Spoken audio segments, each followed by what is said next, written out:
Tadi kita jelaskan, disebutkan oleh Syekh Mutawalli Sya'rawi di sini, wasababu fi dzalika, sebab yang demikian itu. Apa sebabnya tidak boleh? Beliau jelaskan alasannya, ya. Wasababu fi dzalika, dan sebab pada yang demikian itu huwa adalah anna hadhil af'al, bahwasanya perbuatan-perbuatan ini la tu'ta bidzatiha, tidaklah diberikan atau tidak mencakupi pada zatnya. Kalau bahasa lainnya tidak melekat langsung atau tidak menunjukkan kepada zatnya Allah. Wahia, dan dia munfasilah, terpisah, anil jumali, dari kalimat-kalimat allati waradat fiha, yang datang padanya awsafan lillahi azza wa jalla, yang menunjukkan kepada sifat-sifat Allah subhanahu wa ta'ala, yasihhu, dibenarkan, antutlaqu alaihi, diletakkan atas Allah, ala wajhi ta'mim, dalam bentuk keumuman, wasyumul, dan menyeluruh.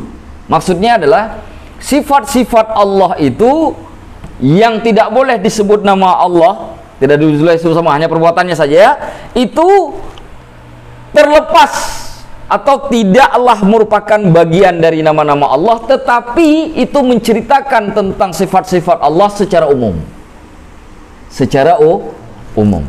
Kenapa secara umum? Karena Asmaul Husna itu sifatnya khusus. Tetapi dia juga mengandung makna menyeluruh. Kenapa mengandung makna menyeluruh? Ingat pada pembahasan sebelumnya ketika kita bicarakan bahwa perbuatan Allah ataupun sifat Allah sifatnya mutlak. Mutlak itu kan menyeluruh, artinya nggak boleh ada pembatasan. Jadi ketika kita mengatakan Allah, misalkan tadi Allah itu keren, Allah itu indah, tapi itu bukan nama. Kenapa bukan nama? Karena kata indah itu tidaklah melekat sebagai bagian dari nama Allah, terpisah. Akan tetapi itu merupakan bagian dari zatnya Allah atau melekat ke zatnya Allah, bukan sebagai nama, sebagai sifat yang menceritakan tentang Allah secara umum dan menyeluruh. Kenapa secara menyeluruh? Karena keindahan yang ada pada Allah tidak boleh diberi batasan.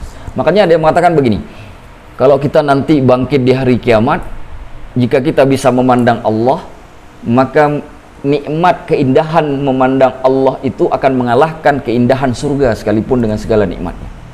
Nikmat yang paling tinggi di hari kiamat itu bukan nikmat surga, tapi nikmat memandang Allah. Orang kalau sanggup nanti diberikan kesempatan memandang Allah, lupa dengan kenikmatan surga. Kenapa? Saking indahnya Allah. Makanya Allah menyebut dirinya innallaha jamil. Maka sifatnya menyeluruh. Karena kalau tidak menyeluruh, kita akan mengatakan berarti indahnya Allah tidak lebih indah daripada surga. Padahal surga makhluk, Allah khalik. Mana yang lebih indah? Makhluk atau khalik? Khalik. Berarti keindahan yang ada di dalam surga tidak lebih indah daripada Allah. Maka sifatnya umum dan menyeluruh. Makanya saya katakan tidak boleh ditiadakan perbuatan Allah tadi dan sifat-sifatnya meskipun tidak ada namanya. Kenapa tidak boleh ditiadakan? Hilang sifat penyeluruhan, kemutlakan. Lalu kita memberi batasan. Ketika hilang sifat penyeluruhan kepada Allah, keseluruhan maksud, maka hilanglah sifat kemutlakan. Ketika hilang sifat kemutlakan, maka ada pembatasan. Ketika ada pembatasan, maka Allah kita jadikan sama seperti makhluk. Mudah dipahami? Mudah dipahami? Mudah ya? Kayaknya bingung masih? Enggak, oke. Fafil ayah, di dalam ayat yang pertama, fafil ayatil ula, dalam ayat yang pertama, ya Bani Israel udhkur ni'mati allati an'amtu alaikum, wahai Bani Israel ingatlah nikmatku yang telah aku beri nikmat atas kalian. Jadi sifat perbuatan Allah di sini adalah pemberian nikmat.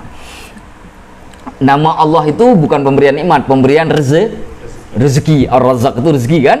Kalau pemberian nikmat walaupun masuk ke dalam rezeki, tetapi tidak boleh dibentuk dari kata pemberian nikmat itu sebagai nama Allah.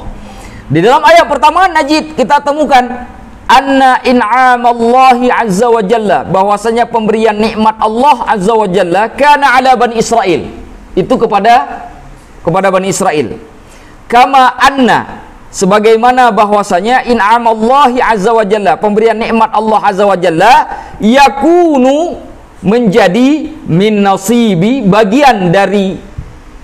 Nasib itu apa? Akibat ya? Oh bukan. Nasib itu iya, bahasa Arab, bahasa Indonesianya nasib juga sih. Apa ya kira-kira kalau kita artikan? Minas itu bagian yang diperoleh. Ya, bagian yang diperoleh, atau kalau dalam pemberian nikmat berarti yang diberikan oleh Allah. Bagian yang diberikan oleh Allah. Auliyaihi shalihi hina ta'in, kepada wali-walinya yang soleh dan taat.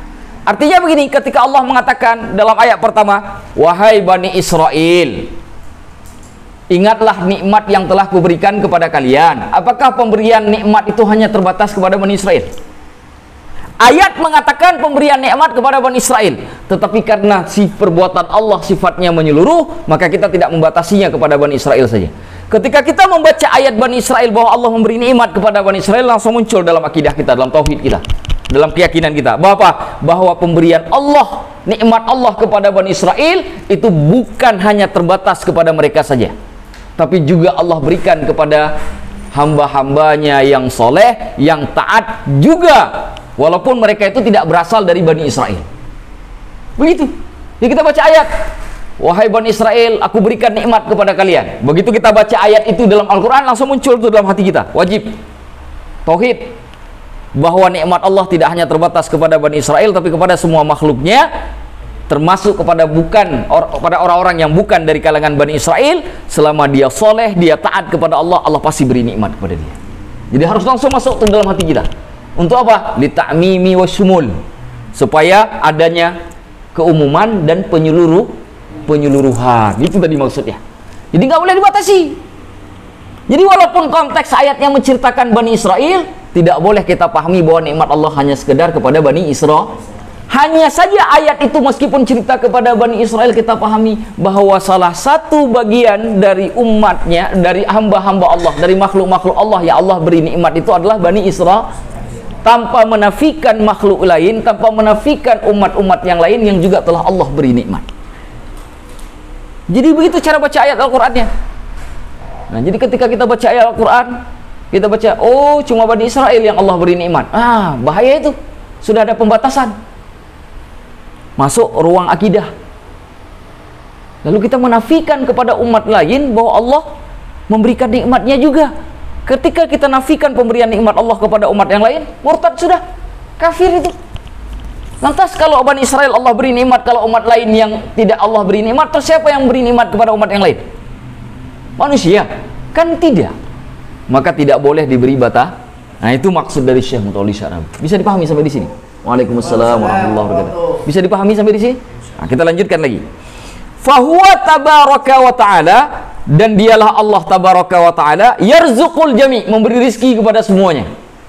Walakinnahu, akan tetapi Allah yun'imu ala khassatihi, memberikan nikmat kepada yang khusus-khusus saja. Rizki semua dapat, tapi nikmat ada yang khusus kok. Siapa yang khusus di sini? Apakah Bani Israel? Bukan. Setiap orang yang soleh dan yang taat, baik dari kalangan Bani Israel maupun dari kalangan yang bukan Bani Israel. Begitu cara memahaminya. Bisa dipahami? Allah memberi rezeki umum, tetapi nikmat Allah berikan khusus. Kepada siapa? Kepada yang taat dan yang soleh, baik dari kalangan Bani Israel, karena ayat tadi cerita Bani Israel, maupun dari kalangan non Bani Israel. Bisa dipahami? Nah, jadi Allah memberikan nikmat kepada umat Nabi Adam, umat Nabi Idris, umat Nabi Nuh, umat Nabi Hud, umat Nabi Lut, sampai umatnya Nabi Muhammad, selama mereka soleh dan taat. Allah berikan semua. Nah, tapi kalau rezeki Allah berikan ke semua, baik yang soleh maupun yang tidak soleh. Makanya ada orang mabuk dapat rezeki juga dari Allah. Buktinya mana? Dia tiba-tiba ada orang yang nyelamatin dia, yang tadi mungkin lagi mabuk, tiba-tiba disiramin pakai air sehingga kemudian agak hilang mabuknya. Nah, air yang dia siram ke muka orang yang mabuk itu kan rezeki dari Allah, ya kan? Tapi ingat, rezeki dari Allah ada kalanya tidak disebut sebagai nikmat kepada mereka, karena mereka orang salah. Makanya Syekh Mutawalli Sya'rawi mengatakan min nasibi auliyahi shalihin, bagian yang Allah berikan kepada orang yang soleh dan taat. Bisa dipahami? Bisa dipahami? Nah, kalau rezeki semua. Nikmat hanya untuk orang soleh dan taat. Tapi tidak hanya khusus kepada Bani Israel.